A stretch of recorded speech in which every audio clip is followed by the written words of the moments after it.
You always want to try to expand your game and try new things, but you're going to have your A game too.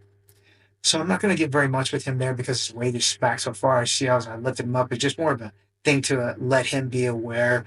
Maybe, letting him be aware that I might be able to go for a sweep wasn't something I really thought that I could get. It's just, trying to stay in his head that, hey, there's ability here that I might be able to get a sweep on you. But when he's back that far, I know I'm not going to be able to get a sweep. So I'm keeping that left hand there in the collar, controlling it. So I tried to come up there for a little sweep, pushing him back, but he came up and he didn't allow me to come up and push him back to his butt. So I get back there in the middle. I try to be conscious of where the camera is so that I'm not all over the place, guys. I don't have a cameraman. It's just sitting there on a stand. So, uh, I'm doing what I can.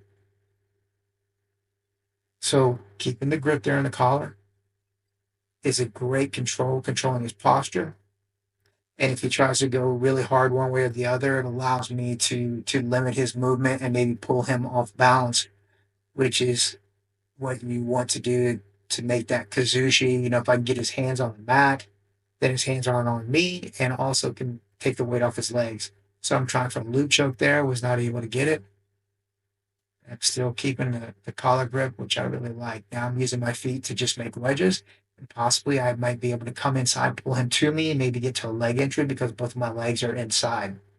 He stands up, doesn't allow me to get that leg entry. So now here it's a battle of the grips and who's going to control whose grips. That's what it comes down to a lot with fighting. In wrestling we call it wrist control, but it's huge when you have the gi. He jumped out. He just jumped out and ran away from that leg entry. He saw that I was attempting it, and he just bailed out of that one pretty quickly. So good on him to get out of it.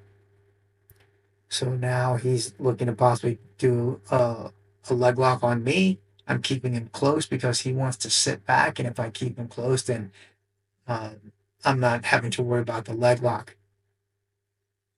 Well, I'm keeping him close because most of the time these guys they're trying for straight ankle. Now I'm trying for an entry here with my right leg. As you can see, he's pushing into it. As we fall over, I'm able to get the heel hook there.